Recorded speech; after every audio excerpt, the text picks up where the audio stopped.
chapter number 2. So as we have seen till the elements. So first of all we have to revise all the things, then we will continue the compound. So we have seen the matter. What is matter? Matter is a substance which have mass and occupies some space. Its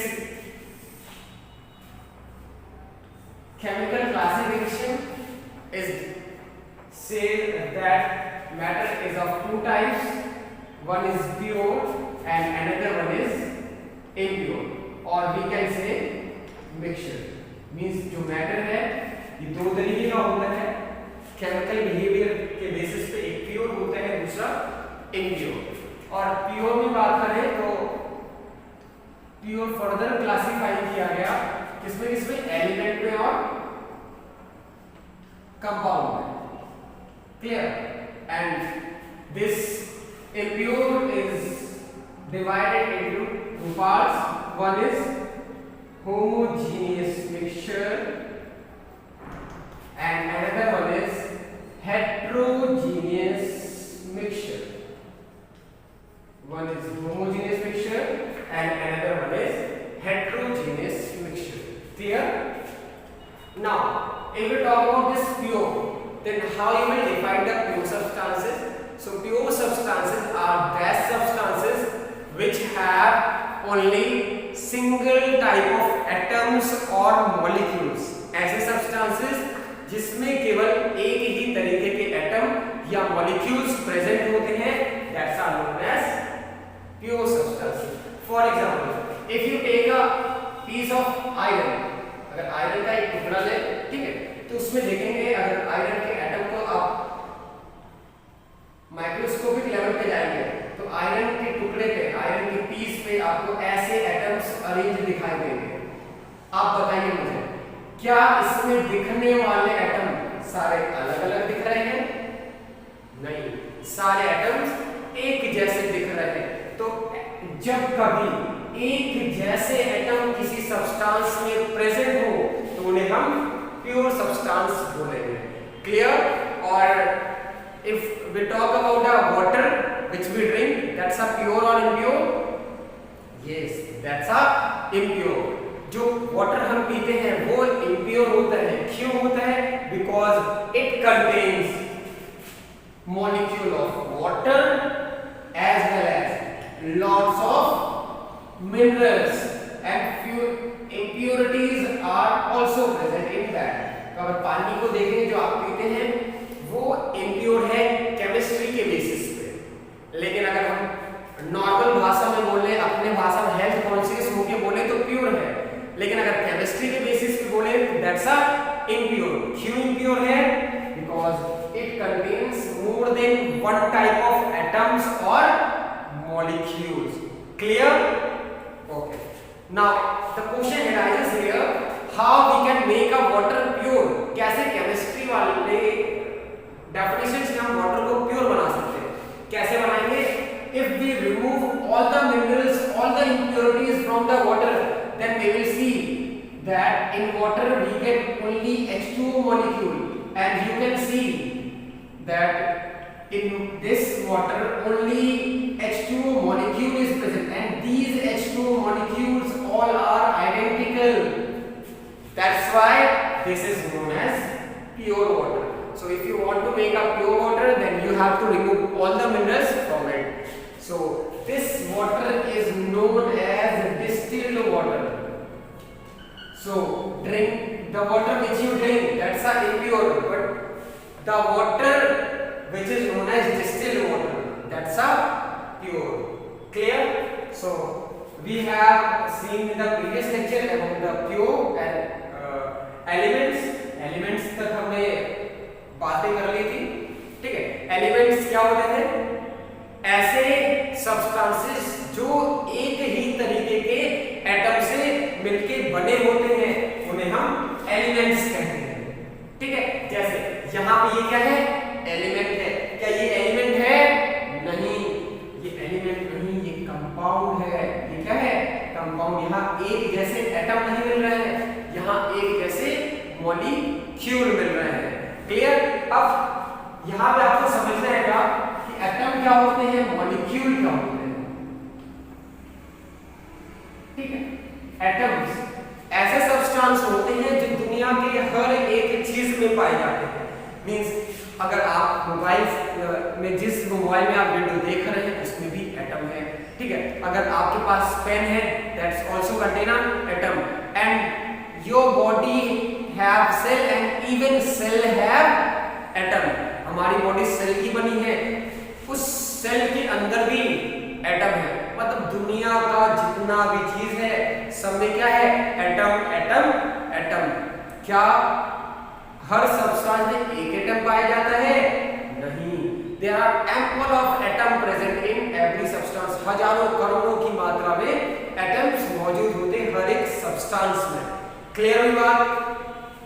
तो atoms क्या है? It is a structural unit of all the things. ये क्या है? सभी चीजों का structural unit है। एटम से ही एटम्स जुड़ के ही पूरे चीजों का निर्माण करते हैं। बात क्लियर? अब एटम के स्ट्रक्चर की बात करें तो एटम, एक एटम को तुम देखोगे तो बीच में आपको न्यूक्लियस दिखाई देगा, बीच में प्लस चार्ज का न्यूक्लियस दिखाई देगा, इसके चारों तरफ आपको सर्कुलर पाथ दिखाई देगा, इसके चारों तरफ आपको सर्कुलर पाथ दिखाई देगा। इसको हम बोलेंगे ऑर्बिट। क्या बोलेंगे? ऑर्बिट। या फिर इसका दूसरा नाम होता है सेल। बीच में न्यूक्लियस होगा, न्यूक्लियस के चारों तरफ एक सर्कुलर पाथ आपको दिखाई दे रहा होगा, ये इसको हम ऑर्बिट या फिर सेल बोलेंगे, ठीक है। अब और डिटेल में हम इसके बाद वाले चैप्टर में जब हम एटम्स के बारे में देखेंगे तब उस पे पढ़ेंगे, एटम्स की डिटेल स्टडी करेंगे। क्लियर? अभी देखो, इस न्यूक्लियस के चारों तरफ क्या घूमते हैं? इलेक्ट्रॉन्स। इस न्यूक्लियस के चारों तरफ इलेक्ट्रॉन्स क्या करते हैं? चक्कर लगाते हैं, रिवॉल्यूशन करते हैं, ठीक है। फर्स्ट वाले में 2 इलेक्ट्रॉन्स दिखेगा, सेकंड वाले में आपको 8 इलेक्ट्रॉन भरना है, थर्ड वाले में भी आपको मैक्सिमम 1 इलेक्ट्रॉन भर सकते हो। तो आप 8 इलेक्ट्रॉन दिखा देना, 6 7 8, ठीक है, 8 इलेक्ट्रॉन आप दिखा देना। तो ये पूरा होता है एटम का स्ट्रक्चर, ठीक है। क्लियर? अब एटम से रिलेटेड थ्योरीज की चर्चा हम अगले चैप्टर में करेंगे। तो एटम क्लियर हुआ पक्का?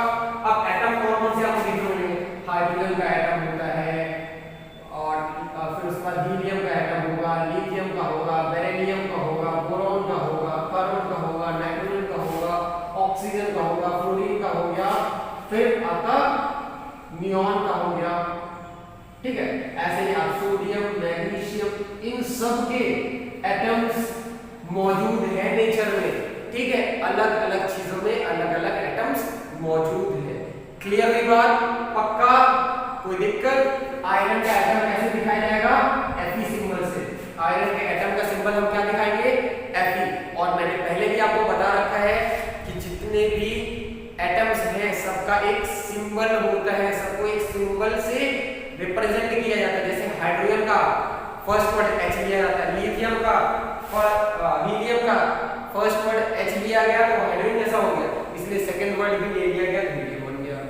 लिथियम का Li, ठीक है। बेरिलियम का Be लिया गया। क्यों लिया गया? क्योंकि बोरॉन को B से दिखाया था, बेरिलियम भी B से दिखाते तो गड़बड़ हो जाता, तो इसका 2 वर्ड लिया गया। कार्बन का C, नाइट्रोजन का N, ऑक्सीजन का O, फ्लोरीन का F, नियॉन का Ne। N क्यों नहीं लिया गया?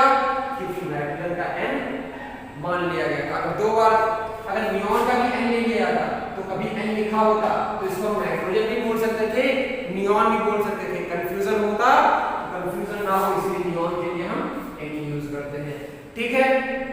सोडियम का सिंबल होता है Na। क्या होता है? Na। सोडियम का सिंबल Na क्यों होता है? देखो, सल्फर सोडियम से पहले डिस्कवर हुआ तो सल्फर का सिंबल होता है S। तो सोडियम का सिंबल S ना लेके इसको SO कर देना था। SO थोड़ा सुनने में ऑड लगता है, तो सोडियम का जो नेम होता है लैटिन नेम, या बोले ग्रीक नेम। ग्रीक एक लैंग्वेज है, लैटिन भी एक लैंग्वेज है। जैसे इंग्लिश हिंदी लैंग्वेज से लैटिन ग्रीक लैंग्वेज है, ये दोनों लैंग्वेज डेड लैंग्वेज है। मतलब इनकी अब बोले तो बोल भाषा खत्म हो चुकी है। डेड लैंग्वेज क्या होती है? ऐसी लैंग्वेज जिनकी बोल भाषा खत्म हो चुकी है। अब सोचो, अगर कोई लैंग्वेज डेड है, क्या उसमें कोई बदलाव होगा? नहीं होगा। और इंग्लिश, हिंदी की बात करें, ये प्रचलित सबसे ज्यादा बोली जाने वाली लैंग्वेज है। इसमें आए दिन देखो आपको चेंजेस मिलते हैं। आपने कभी लेटर लिखना सीखा होगा बचपन में अलग तरीके से, आप 12th में आते हो, 10th में आते हो, 9th में आते हो, तो लेटर का जो फॉर्मेट होता है चेंज हो जाता है। ठीक है, तो टाइम के हिसाब से चीजें चेंज होती है, लैंग्वेज भी चेंज होता है, बदलाव भी आते हैं। तो हमेशा जब भी हम कोई नामकरण करेंगे, ऐसा करेंगे, ऐसी लैंग्वेज लेंगे ताकि वो जो आज हम पढ़ रहे हैं वही कल हमारे आने वाले जो भी भाई बहन छोटे हैं वो पढ़े। ठीक, तो सोडियम का नाम ऐसे बना रखे, इसका नाम लैटिन से लिया गया। लैटिन में इसका नाम होता है नेट्रियम। क्या होता है? नेट्रियम। तो नेट्रियम का Na लिया गया, सोडियम का Na लिया, मैग्नीशियम का Mg, आयरन का I ना लेके क्या लिया गया? Fe। आयरन को बोलते हैं फेरम, ग्रीक में क्या बोलते हैं? फेरम, तो Fe ले लिया गया। ठीक है, तो ये सारे क्या है? एटम्स। अगर सोचो ऐसे हाइड्रोजन हाइड्रोजन हाइड्रोजन कहीं पे भी बहुत ढेर सारे हाइड्रोजन आ जाए ऐसे, तो ये क्या कहलाएगा? ये कहलाएगा एलिमेंट। तो ऐसे सब्सटेंस जिसमें एक ही तरीके के एटम्स मौजूद हो वो एलिमेंट कहलाएंगे। जैसे ये, इसको देखो, ये क्या है? एलिमेंट, क्योंकि इसमें सारे एक ही तरीके के एटम्स आपको दिखाई दे रहे हैं। क्लियर हुई बात? मॉलिक्यूल पे आते हैं, मॉलिक्यूल देखते हैं। इधर मैं दिखाता हूं थोड़ा, देखो मॉलिक्यूल क्या होता है? जब कभी एटम्स एक से ज्यादा एक साथ मिलते हैं तो जिस चीज का निर्माण करते हैं उसे हम मॉलिक्यूल कहते हैं। जब एटम्स एक दूसरे से कंबाइन होके किसी नए बोले तो सब्सटेंस का फॉर्मेशन करते हैं उसे हम मॉलिक्यूल कहते हैं। सब्सटेंस ना बोल के मैं बोल सकता हूँ किसी चीज का फॉर्मेशन करते हैं तो उसे हम मॉलिक्यूल कहते हैं। तो मॉलिक्यूल का है कॉम्बिनेशन ऑफ टू और मोर एटम्स। जब दो या दो से अधिक एटम्स एक साथ मिलते हैं तो किसका फॉर्मेशन होता है? मॉलिक्यूल का। जैसे मैंने हाइड्रोजन लिया और एक हाइड्रोजन और लिया, जोड़ दिया तो हो गया H2। देखो ये जिसको नहीं पता वो सीखे, जैसे एक H लिया और एक H लिया, जोड़ दिया, तो लिखने के लिए हम क्या करते हैं? सब स्क्रिप्ट जितना नंबर है वो लिख देते हैं। जैसे तुमने मैथ में पढ़ा होगा, ये लिखा है तो ये बार बार ना लिखने के बजाय हम एक लिखते हैं और जितने जीरो हैं वो ऊपर लगा देते हैं पावर, ऐसे करते थे। ठीक, तो जब भी मॉलिक्यूल लिखोगे तो ऐसे लिखोगे, नीचे सबस्क्रिप्ट पे लगाओगे। क्लियर हुई बात? ऐसे ही मान लेते हैं तुमने लिया H और O को उठा लिया तो दो H आए और एक O आया।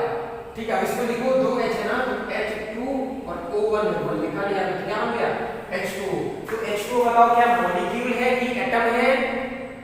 यस, इट्स अ मॉलिक्यूल, क्योंकि इसमें एक से ज्यादा एटम है। एक से ज्यादा कहां? Hydrogen hydrogen oxygen, hydrogen hydrogen oxygen. तो जब भी एक से ज्यादा एटम एक साथ कंबाइन होके, ठीक है, जिस स्ट्रक्चर का निर्माण करेंगे उसे हम मॉलिक्यूल बोलेंगे। क्लियर हुई बात? ऐसे मॉलिक्यूल का एग्जांपल तुम ले सकते हो क्या? H और Cl। H क्या है? हाइड्रोजन, Cl है क्लोरीन। इन दोनों को जोड़ा बन गया HCl।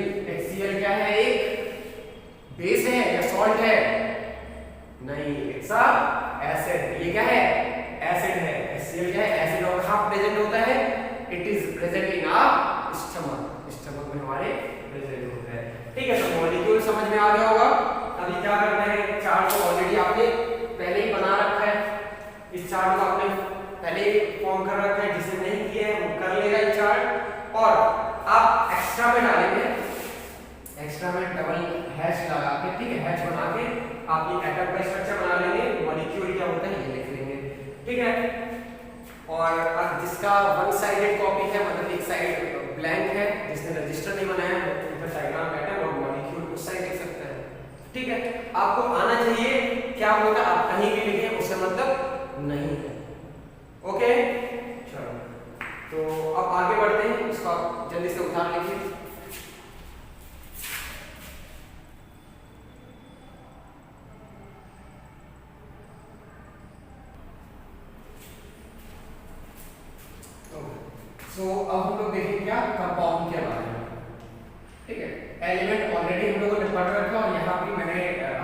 किया कि एलिमेंट क्या होते हैं, ऐसे सब्सटेंसेस जिसमें एक ही तरीके के एटम्स प्रेजेंट होते हैं, दैट्स आर एलिमेंट। क्लियर? तो अब हम लोग पढ़ेंगे कंपाउंड, जिसको हम हिंदी में यौगिक बोलते हैं। ठीक है, देखो कंपाउंड क्या होता है, ऐसे सब्सटेंसेस जिसमें एक ही तरीके के मॉलिक्यूल पाए जाए वो कंपाउंड कहलाते हैं। ये एक डेफिनेशन है, सिंपल डेफिनेशन है, समझने वाली। ठीक है, और अगर कंपाउंड की बढ़िया डेफिनेशन बोली जाए तो क्या बोली जाती है, कंपाउंड्स क्या होते हैं, कंपाउंड्स ऐसे सब्सटेंसेस होते हैं जिसमें दो या दो से अधिक एलिमेंट एक फिक्स रेशियो में कंबाइन होके एक नए सब्सटेंस का फॉर्मेशन करते हैं। ऐसे पदार्थ जो दो या दो से अधिक एलिमेंट के जुड़ने की वजह से बने हो उन्हें हम कंपाउंड कहते हैं। लेकिन जो भी एलिमेंट्स जुड़ते हैं आपस में ये एक फिक्स मास के रेशियो में जुड़ते हैं। ऐसा नहीं है कि कभी भी कोई किसी के साथ जुड़ जाएगा, नहीं, एक फिक्स मास का रेशियो होता है किसी भी एलिमेंट के कंबाइनिंग कॉम्बिनेशन का। ठीक है, इसको बारे में आप 11th क्लास में पढ़ोगे, लॉ ऑफ मास प्रोपोर्शन। ठीक है, इसको दिया था जोसेफ प्राउस्ट ने। ये तुम 11th क्लास में जब जाओगे तो वहां पढ़ाया जाएगा। ठीक, और जब मैं मोल पढ़ाऊंगा तो वहां भी थोड़ा बहुत आपको बताऊंगा। चलो, तो कंपाउंड क्या होते हैं, substances which are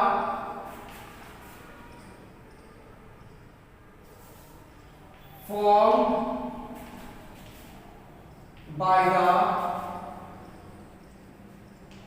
combination of two or more elements in a fixed ratio of mass। ठीक है, रेशियो को हम प्रोपोर्शन भी बोल सकते हैं।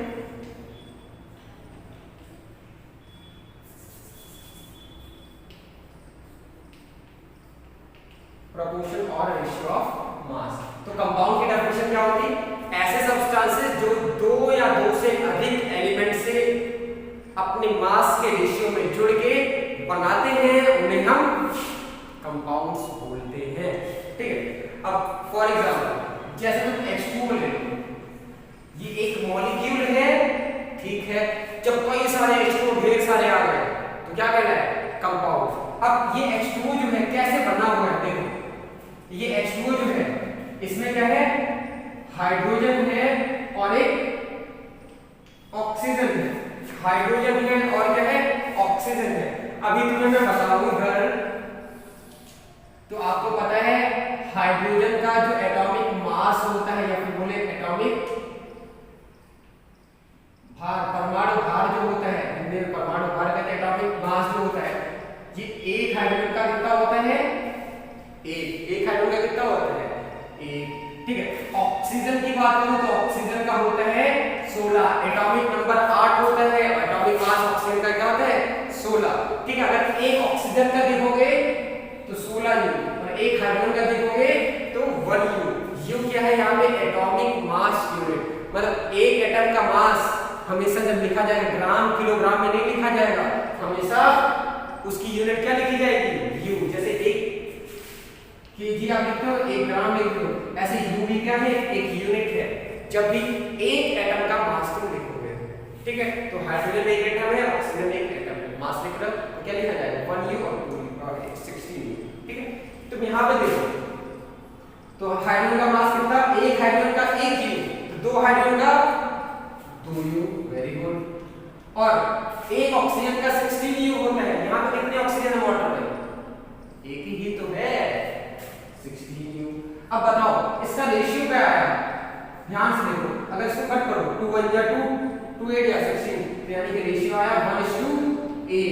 मतलब जो वाटर में हाइड्रोजन और ऑक्सीजन है ये कौन से रेशियो में जुड़ते हैं, 1:8 के रेशियो में जुड़ते हैं। बोलो बच्चों, समझ आया, पक्का।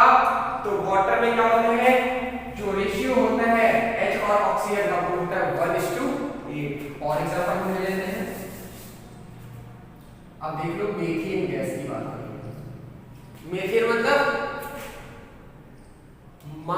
गैस CH4 इसका फॉर्मूला होता है।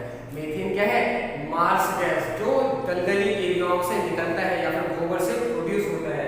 मीथेन का फॉर्मूला क्या होता है? CH4। क्लियर? इसमें देखो क्या क्या एटम है, एक कार्बन है, तो एक कार्बन है, ठीक है, या फिर तुम बोलो एक एलिमेंट क्या है? कार्बन है, दूसरा क्या है? हाइड्रोजन है, दूसरा एलिमेंट क्या है? हाइड्रोजन है। अब तुम्हें बताऊं मैं, हाइड्रोजन का एटॉमिक मास तुम्हें पता है, अगर तुम्हें जानना है किसका? कार्बन का। कार्बन के एक एटम का मास होता है 6u, ठीक है, एक एटम का मास क्या होता है? 6u। तो लिखो यहां पे एक ही कार्बन है ना, तो 6u। हाइड्रोजन कितने हैं? 4, एक हाइड्रोजन का एक, ये 4u। अब इसका रेशियो देखो, तो रेशियो क्या आया? 2 2 4 2 3 6, रेशियो आया 3:2। यानी कि CH4 में कार्बन का जो रेशियो, कार्बन हाइड्रोजन का रेशियो होता है वो क्या होता है? 3:2 होता है मास का रेशियो। ठीक है, तो ये तुम्हें याद रखना और धीरे धीरे तुम सीख जाओगे जैसे जैसे आगे तुम पढ़ाई करोगे साइंस के बारे में। ठीक है, केमिस्ट्री जैसे जैसे पढ़ोगे तो इसका कंपाउंड तुम्हें समझ आया। कंपाउंड ऐसे सब्सटेंस होते हैं जिनमें एक से ज्यादा एलिमेंट आपस में अपने मास के रेशियो में जुड़ के सब्सटेंस का निर्माण करते हैं, उसे हम कंपाउंड कहते हैं। तो ऐसे सब्सटेंस जो दो या दो से अधिक तत्वों के जोड़ से बने उन्हें हम यौगिक या कंपाउंड कहेंगे। क्या बात क्लियर हुई? पक्का? अब हम देखेंगे क्या? Properties of compound. जल्दी से इसको राइट कर लें, आगे बढ़ते हैं।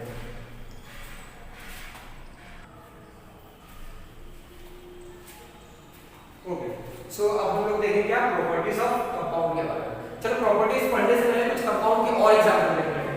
जैसे तुम इसको देख लो, NH3, ये क्या होता है? अमोनिया। इसको क्या बोलते हैं? Ammonia gas. ठीक है, N का एक एटम का मास देखोगे तो कितना होता है? होता है 14u। कितना होता है? 14u। क्लियर? इसका नाम होता है अमोनिया। अब तुम आगे रेशियो निकाल लेना, AMMONIA, अमोनिया। CH4 तुमने लिख दिया। ठीक है, ऐसे कैसे Cl तुम्हें पता ही है, इसको बोलते हैं हाइड्रोक्लोरिक एसिड। H2SO4, इसको बोलते हैं सल्फ्यूरिक एसिड। ठीक है, इसको बोलते हैं नाइट्रिक एसिड। ठीक है, और खास बात ये है, जब भी HCl और NH3 3:1 की रेशियो में जुड़ता है तो फॉर्मेशन होता है एक्वा रेजिया का। इसका फॉर्मेशन होता है एक्वा रेजिया। इसको हम किंग्स वाटर भी कहते हैं। क्या बोलते हैं? किंग्स वाटर या फिर रॉयल वाटर भी कहते हैं। क्यों बोलते हैं? ये ऐसा मिक्सचर है, HCl 3 होगा और इसका 1 मोल। ये ऐसा मिक्सचर है जिससे किसी भी नोबल गैस को तुम डिसॉल्व कर सकते हो। अब नोबल गैस क्या है और डिसोल्यूशन का मतलब क्या है समझो। कभी भी तुम जो भी गोल्ड है, सिल्वर है, प्लेटिनम है, इन पे कोई भी एसिड डालोगे उस पर कोई असर नहीं पड़ेगा। तो उस गोल्ड और सिल्वर, प्लेटिनम को डिसॉल्व करने के लिए हमने बनाया एक ऐसा मिक्सचर जिससे हम उनको भी डिसॉल्व कर सकते हैं, उनको भी उसमें घोल सकते हैं, गला सकते हैं, मेल्ट करा सकते हैं। तो वो मिक्सचर क्या है? Aqua regia. एक्वा रेजिया में इसको डालोगे, सिल्वर, गोल्ड, सोना चांदी को डालोगे तो आराम से वो अब मतलब मेल्ट हो जाएगा, गल जाएगा, मिक्स हो जाएगा। लेकिन तुम किसी ऐसे नॉर्मल HCl से डालोगे तो मेल्ट नहीं होगा। तो इस मिक्सचर को हम एक्वा रेजिया बोलते हैं। रॉयल वाटर भी कहते हैं। सोना चांदी कौन यूज करता था? रॉयल लोग ना, जो महाराजा महाराजा बड़े घराने के लोग। तो इसलिए इसको रॉयल वाटर भी कहते हैं, क्योंकि रॉयल वाली चीजों को कोई पानी पानी कर देता है, इसलिए इसका नाम क्या है? Royal water. अरे समझे? ये कुछ यौगिक के नेम्स हैं, ठीक, उनका तुम्हें अगर रेशियो जानना है, इसमें देखो 3 तरीके के एलिमेंट हैं, हाइड्रोजन है, ऑक्सीजन है और सल्फर है। इसमें हाइड्रोजन, नाइट्रोजन, ऑक्सीजन है। तो 2 या 2 से अधिक एलिमेंट मिलकर कंपाउंड बना। ठीक, अब आते हैं प्रॉपर्टीज। चलो, पहली प्रॉपर्टीज की बात करें। ठीक, तुम कभी भी कंपाउंड को फिजिकल मेथड से अलग नहीं कर सकते हो। जैसे कि तुमने वाटर और H2 दो हाइड्रोजन के एलिमेंट लिए और ऑक्सीजन के लिए, ठीक है, पानी बना दिया। अब पानी को क्या तुम अलग कर सकते हो? नहीं कर सकते हो। तुमने देखो, तुमने आयरन लिया और सल्फर लिया, इसको लेके हीट तुमने कर दिया, गर्म कर दिया, यहाँ पे बन जाएगा FeS। क्या बन जाएगा? FeS। अब यहाँ पे जो फेरस सल्फाइड ये बन जाएगा, फेरस सल्फाइड। तो होगा क्या? देखो यहाँ पे ये क्या है? आयरन है, ये क्या है? सल्फर है। फिजिकल मेथड क्या होते हैं? जिसको हम क्या बिना कोई रिएक्शन कराए ना, बिना HCl डाले, बिना कोई एसिड डाले या बेस डाले उसको अलग कर ले, तो वो फिजिकल मेथड होता है। जैसे गर्म कर दो तभी अलग हो जाए, वो भी फिजिकल मेथड है। मतलब जिसमें कोई केमिकल रिएक्शन ना कराए, ना केमिकल रिएक्शन का मतलब जिसमें नया चीज ना बन रहा हो, उस प्रोसेस के थ्रू तुम अलग कर सको, तो उसे हम क्या बोलते हैं? Physical method. ठीक, फिजिकल मेथड क्या होता है? जिसको हम बिना किसी रिएक्शन के अलग कर सके। जैसे गरम कर दो तब अलग हो जाए, ऐसे मतलब आराम से तुम देख के उठा लो, जैसे चावल से कंकड़ उठा लेते हो, ये भी फिजिकल मेथड है। चलनी से चाल लेते हो, सीव से चाल लेते हो, सीविंग कर लेते हो, ये भी एक फिजिकल मेथड है। ठीक, केमिकल मेथड क्या होता है? जैसे तुमने क्या किया, HCl के अंदर तुमने कोई बेस मिला दिया, तो क्या रिएक्शन कर जाएगा? सॉल्ट और वाटर बन जाएगा। ठीक, ये क्या है? एक नए चीज का फॉर्मेशन हो गया। ये क्या है? Chemical change. और तुमने फिजिकल और chemical change 7th class 6th class में पढ़ रखा है। ठीक, तो वही यहाँ पे बता रहा हूँ। तो अभी तुम देखो, ये एग्जांपल को देखो, आयरन और सल्फर को तो तुमने मिलाया, हीट किया, बन गया FeS बन गया। ये होता है ब्लैक कलर का। कौन से कलर का होता है? ब्लैक कलर का तुम्हें मिलेगा। ठीक है, अब देखो, जब ये कंपाउंड बन जाएगा, FeS जब बन जाएगा, ये कंपाउंड बन गया, ये एलिमेंट था, ये एलिमेंट था, हीट किया, कंपाउंड बन गया। अब सोचो, क्या FeS को तुम अलग कर सकते हो फिजिकल मेथड से? पहले तो तुम्हारे दिमाग में ये आना चाहिए फिजिकल मेथड कौन सा लगाएंगे ना, कहती पहले देखो कौन सा मेथड लगाएंगे। देखो, क्या यहाँ पे आयरन को मैग्नेट से चिपकाओगे? चिपकेगा नहीं, अलग है। सल्फर नहीं चिपकेगा और ये चिपकेगा। ठीक है, अब इसको जब तुम चिपकाओगे तो ये नहीं चिपकेगा। फिर से यहाँ आयरन को चिपकाओगे, चिपक जाएगा, लेकिन जब कंपाउंड बन जाएगा तो इसको चिपकाओगे तो ये नहीं चिपकेगा। मतलब इसकी प्रॉपर्टीज भी अलग हो गई, इसको अलग भी नहीं कर सकते थे, और पहले ये चिपक सकता था, अब ये चिपकेगा भी नहीं, मतलब इसकी प्रॉपर्टीज भी अलग हो गई। तो दो प्रॉपर्टी कंपाउंड की यही पढ़नी है। पहली प्रॉपर्टी कि इनको सेपरेट फिजिकल मेथड से नहीं कर सकते हैं। दूसरा क्या कि जो कंपाउंड की प्रॉपर्टीज होती है वो एलिमेंट से अलग होती हैं, एलिमेंट से अलग होती हैं। अगर ये नहीं समझ में आया तो इसी H2O को तुम देखो, H2 क्या है?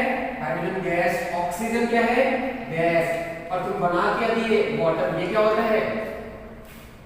लिक्विड। यहाँ दोनों गैस थे, ये बन क्या गया? लिक्विड। इसका नेचर इन दोनों से अलग हो गया, हुआ नहीं हुआ? हुआ। तो एलिमेंट का जो नेचर है वो कंपाउंड के नेचर से अलग होता है। कंपाउंड का नेचर एलिमेंट के नेचर से अलग होता है, ऐसे भी बोल सकते हैं। बोलो, चलो तो पहली प्रॉपर्टी लिख लेते हैं। पहली प्रॉपर्टी क्या आई? बोलो सब लोग। पहली प्रॉपर्टी आई कि एलिमेंट्स ऑफ द कंपाउंड, ये जो एलिमेंट्स है कंपाउंड के, इनको सेपरेट नहीं कर सकते हैं। Elements of the compound cannot be separated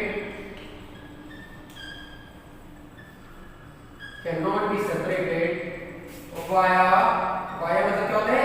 through physical methods। मतलब फिजिकल मेथड से हम कभी भी कंपाउंड के एलिमेंट को अलग नहीं कर सकते, सेपरेट नहीं कर सकते। क्या बात सबको क्लियर हो गई है? अब सेकंड प्रॉपर्टी हमें बताई थी, मैंने सेकंड प्रॉपर्टी बताओ। सेकंड प्रॉपर्टी क्या है? एलिमेंट्स की जो नेचर है वो कंपाउंड के नेचर से अलग होते हैं। ठीक है, ऐसे बोल सकते हो कंपाउंड का जो नेचर है वो एलिमेंट्स के नेचर से अलग होता है। तो लिख लेंगे नेचर ऑफ द, या फिर बोले प्रॉपर्टीज को देख लो, नेचर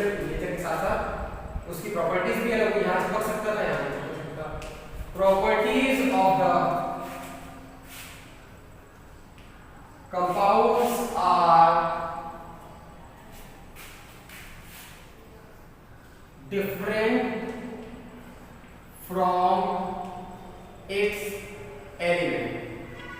ठीक है, प्रॉपर्टीज का क्या डिफरेंट होता है, एग्जांपल ऐसे लिख लेना, एग्जांपल ये बनाना तुम, ठीक, लिख लेना, इसमें भी तुम लिख लेना कि FeS can not be separated, FeS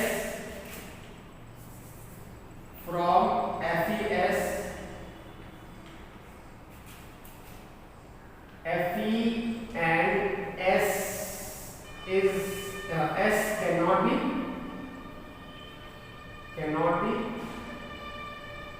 separated, मतलब इनको सेपरेट नहीं किया जा सकता है। ठीक, ऐसे H2O से H और ऑक्सीजन को अलग नहीं कर सकते हो। क्या सबको बात क्लियर हुई? चलो ठीक है, तो एग्जांपल क्या लिखना है इसमें, ये लिखना है। ठीक है, और अगला एग्जांपल, पहला एग्जांपल ये लिखिए, दूसरा एग्जांपल क्या लिखोगे? H क्या होता है? गैस होता है, ऑक्सीजन क्या होता है?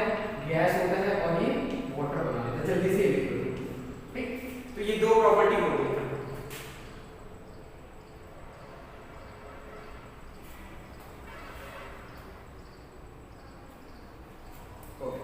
तो देखो यहाँ पे तुम एक चीज और लिखना है, यहाँ पे तुम बना लेना कि इसके ब्रैकेट में लिखना iron can be attracted by the magnet, magnet से अट्रैक्ट हो सकता है, चिपक सकता है। ठीक है, लेकिन लिख लेना बट जैसे आयरन लिखना, तो iron can be attracted by a magnet but FeS do not attract the magnet, मतलब FeS मैग्नेट को अट्रैक्ट नहीं करता है। तो आयरन को मैग्नेट अट्रैक्ट कर सकता है, लेकिन FeS को आयरन मैग्नेट अट्रैक्ट नहीं कर सकता है। तो बोलते हैं FeS मैग्नेट को अट्रैक्ट नहीं कर सकता है। बात तो वही, चाहे आयरन मैग्नेट को खींचे जाता है, आयरन को खींचे, बोल सकते हैं। ठीक है, तो ये दोनों प्रॉपर्टीज आपने लिखी। अब तीसरी प्रॉपर्टीज पे आते हैं। तीसरी प्रॉपर्टी क्या लिखेंगे?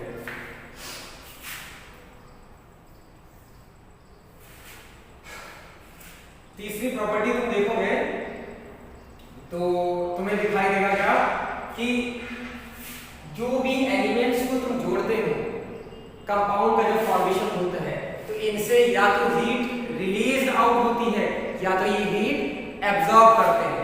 ठीक है, जितने भी कंपाउंड का फॉर्मेशन होता है ये दो तरीके से होता है, या तो इनको हीट देनी पड़ेगी या तो हीट एब्जॉर्ब होगी। तो एरो के ऊपर कभी ये लगा हो क्या, ये डेल्टा, डेल्टा का मतलब क्या होता है? हीट। तो यहाँ पे आयरन और सल्फर को गर्म करना पड़ा, मतलब हीट देनी पड़ी।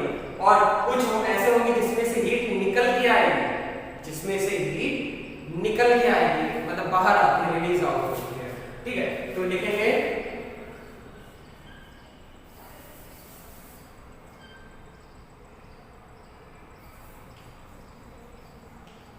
during the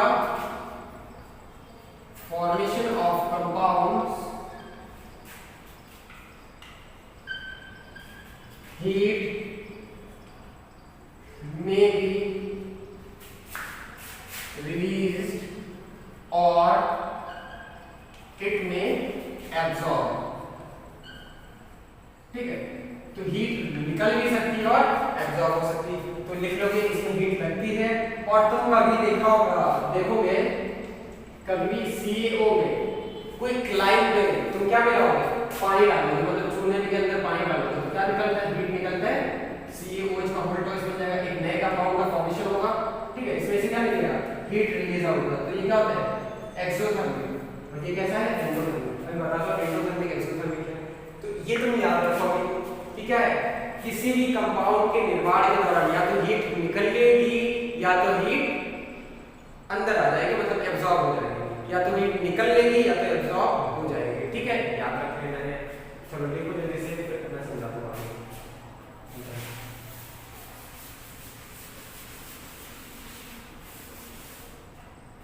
चलो इधर देखो, साइड में देखो, इस बेसिस पे जैसे हीट निकल रही है, एब्जॉर्ब हो रही है, इस बेसिस पे दो तरीके की रिएक्शन होती है, दो तरीके की केमिकल रिएक्शन होती है। अभी मैं बता दूंगा, 10th क्लास में पहले चैप्टर में है ये चीज। ठीक है, तो अभी समझ लो, यहाँ भी पढ़ाया जाता है, आपको समझना होगा।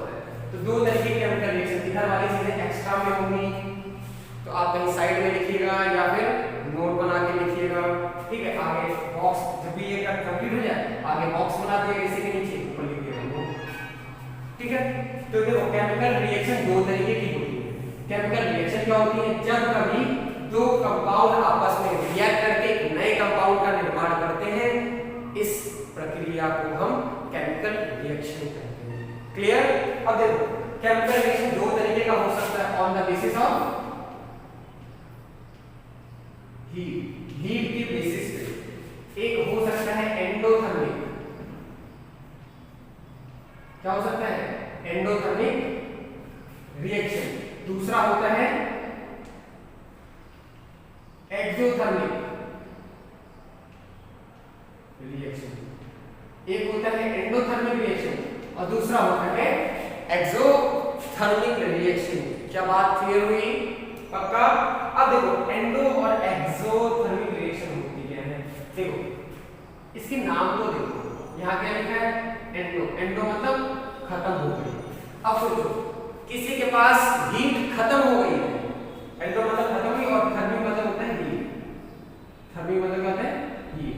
ठीक है, अगर किसी के पास हीट खत्म हो गई है तो उसको हीट की जरूरत है नहीं है, तो एंडोथर्मिक ऐसी रिएक्शन है जिसके पास हीट खत्म हो जाती है, बाहर से एब्जॉर्ब करती है। तो ऐसे रिएक्शन जो बाहर से एनर्जी या हीट एब्जॉर्ब करती है उन्हें हम बोलते हैं एंडोथर्मिक रिएक्शन, जिनको हमें एनर्जी देने की जरूरत पड़ती है। ठीक है, एक्सोथर्मिक रिएक्शन की बात करें तो इसका एग्जांपल क्या हो जाएगा बताओ? नॉट एग्जांपल, इसका मतलब क्या हो जाएगा? इसका मतलब एक्सोथर्मिक का मतलब, एक्सो मतलब होता है एग्जैक्ट। एक्सो मतलब क्या होता है? एग्जैक्ट, बाहर निकलना। थर्मिक मतलब हीट। तो ऐसी रिएक्शन जिससे हीट बाहर निकलती है उसे हम बोलते हैं exothermic reaction. Those reaction from which heat comes out known as exothermic reaction, and such type of reaction which absorb energy from its surrounding। ऐसी रिएक्शन जो अपने सराउंडिंग से एनर्जी एब्जॉर्ब करती है उन्हें हम एंडोथर्मिक रिएक्शन बोलते हैं। क्लियर?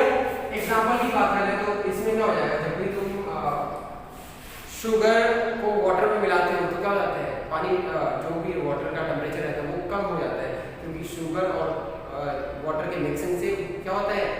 एंडोथर्मिक रिएक्शन को भी मतलब होता है, और एंडोथर्मिक रिएक्शन बाहर की एनर्जी सराउंडिंग की एनर्जी को एब्सॉर्ब करता है। और एक्सोथर्मिक जब भी तुम CaO के अंदर पानी डालोगे ये हो जाएगा। तो शुगर प्लस वाटर को जब तुम मिलाओगे तो ये एक्सोथर्मिक कहलाएगा। ठीक है, इसमें क्या है? CaO इसको बोलते हैं क्विक लाइन।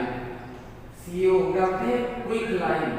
इसमें तुम वाटर मिलाओगे तो ये एक्सोथर्मिक रिएक्शन, इसमें से हीट निकलती, कभी तुम छूने के अंदर पानी डालोगे तो क्या होता है? हीट रिलीज आउट होता है ना, ये बन जाएगा। इसको बोलते हैं स्लैग लाइन। क्या बोलते हैं? Slag line. जब भी तुम छूने के अंदर पानी मिलाते हो तो देखा होगा बिल्कुल वाइट हो जाता है। ठीक है, तो इसको बोलते हैं स्लैग लाइन, जो नीचे बैठा रहता है और ऊपर पानी कैसा दिखता है? बिल्कुल दूध कलर का, दूधिया पानी ना। तो उसको बोलते हैं जो वाटर रहता है ऊपर जो वाटर दिखाई देता है, water above the slag line। जो भी slag line है मतलब चूने के अंदर जो तुमने पानी मिलाया, चूना जो भी था उसके अंदर पानी मिलाया तो बन गया CaO का होल्ड है। कुछ समय बाद देखो कि चूना नीचे बैठ जाएगा तो क्या आएगा? slag line। ऊपर पानी कैसा दिखेगा आपको? दूध जैसा दिखेगा, मिल्क जैसा। तो उसको बोलते हैं water above the slag line। क्या कहलाता है? Milk of water. Water above the slag line, मतलब slag line के ऊपर जो वाटर होता है known as milk of water। Hindi में कहते हैं दूधिया पानी। हिंदी में क्या बोलते हैं? दूधिया पानी बोलते हैं। ठीक है, तो ये कंपाउंड की तीन प्रॉपर्टीज आपको समझ में आ गई है? पक्का? अब चलते हैं अगली प्रॉपर्टी कंपाउंड की तरफ। ठीक है, जल्दी से राइट करें, उसको राइट करो फिर आगे।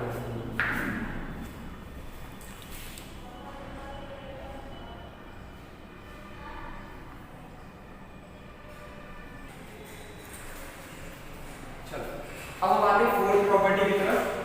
तीन प्रॉपर्टी देखी, चौथी प्रॉपर्टी क्या होती है? चौथी प्रॉपर्टी हमने पहले ही देखा था, कंपाउंड जब बन रहा था क्या कि कंपाउंड हमेशा जब बनते हैं तो एलिमेंट का एक डेफिनिट मास के रेशियो में बनते हैं। तो compound have element in a fixed ratio of their masses. तो एलिमेंट्स के अंदर जो कंपाउंड के अंदर जो एलिमेंट्स होते हैं वो हमेशा एक फिक्स मास के रेशियो में होते हैं। तो लिख लेंगे elements present in compounds are always in a fixed ratio of their masses। हमेशा अपने masses के फिक्स रेशियो में होते हैं कौन? एलिमेंट्स कंपाउंड के अंदर। ठीक है, ये चौथा प्रॉपर्टी हो गई। पांचवी प्रॉपर्टी की बात है, तुम कंपाउंड्स को देखोगे तो जैसे मान लेते हैं देखने से पहले जैसे H2 और ऑक्सीजन को तुमने मिला है या फिर तुमने आयरन और सल्फर को मिला है, देखो आयरन का जो बोले तो मेल्टिंग पॉइंट होता है, ठीक है, वो मान लिया लगभग आपको 2500 डिग्री सेल्सियस के करीब मिलेगा। ठीक है, और सल्फर का तो समझ लो कितना मिलेगा, बहुत ज्यादा तुम्हें 300 के करीब, 300 डिग्री सेल्सियस के करीब मिलेगा। तो जब इनको मिलाओगे जब बनेगा क्या? FeS। ठीक है, FeS का जो मेल्टिंग पॉइंट आएगा, मेल्टिंग पॉइंट मतलब जो भी सॉलिड है वो मेल्ट होकर लिक्विड में कन्वर्ट होगा। तो जब इसका मेल्टिंग पॉइंट तुम्हें जब कंपाउंड बनाओगे इसका जो मेल्टिंग पॉइंट आएगा वो क्या होगा? ना तो इसके बराबर होगा ना इसके बराबर, इसके अलावा कुछ और होगा। जैसे मान लेते हैं आप इसका मेल्टिंग पॉइंट लगभग 500 डिग्री सेल्सियस, कितना है? 500 डिग्री सेल्सियस। ठीक है, तो अब दोनों आयरन और सल्फर 500 में मेल्ट होंगे। ऐसा नहीं आयरन 25 पे पहले हो रहा था तो 25 पे ही होगा, 500 पे नहीं होगा, नहीं। अब पहले 25 पे हो रहा था, ये 300 पे हो रहा था डिग्री सेल्सियस पे, लेकिन जब इस साथ आ गए, अगर इनका मेल्टिंग पॉइंट 500 आया तो दोनों 500 पे मेल्ट होंगे।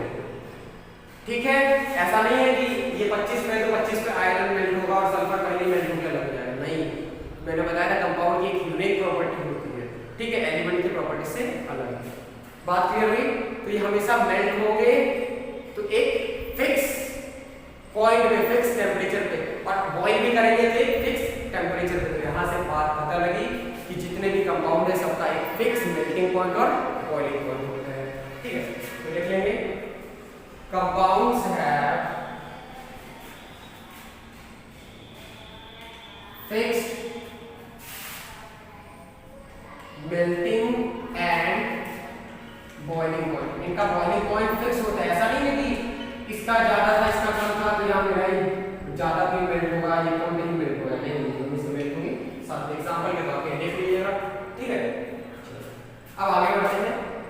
तो ये 5 प्रॉपर्टीज आपको समझ में आ गई होगी और बहुत इजी भी है, कोई बहुत ज्यादा टफ नहीं है।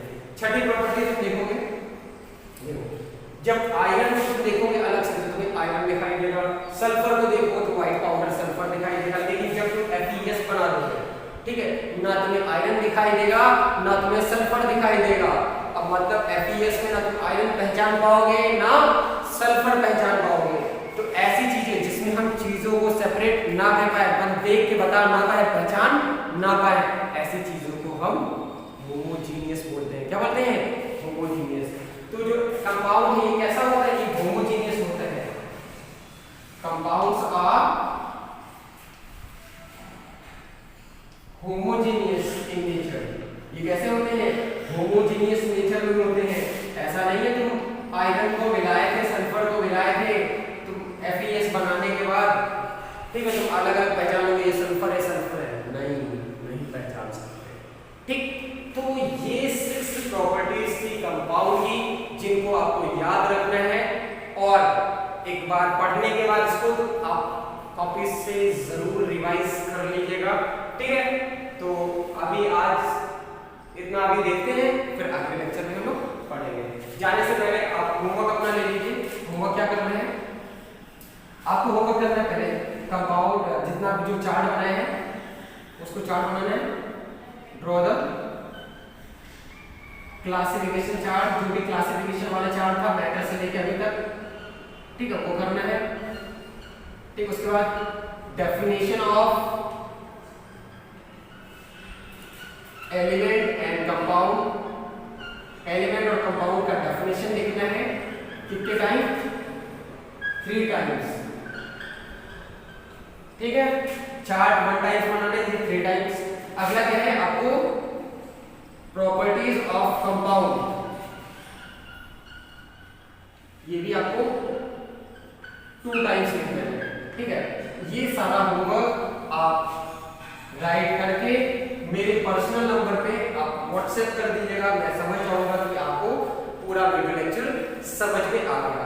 अगर कहीं भी डाउट होगा तो आप सेम नंबर पे आप मुझे बता सकते हैं, ठीक है। मुझसे कांटेक्ट कर सकते हैं। नंबर है मेरा 6306654526, ये मेरा व्हाट्सएप नंबर है, ठीक है। इस पे आप रात को छोड़िए, मतलब 11 बजे के बाद, मैं सो जाता हूँ 11 बजे, उसके पहले आप कभी भी कॉल कर सकते हैं। 11 बजे के बाद कॉल मत करिएगा और सुबह 5 बजे के बाद कभी भी कॉल कर सकते हैं, ठीक है। इसके अलावा मैसेज कर देंगे तो मैं समझ जाऊंगा आपको लेक्चर समझ में आ गया, ठीक। ओके, तो अब मिलते हैं अगले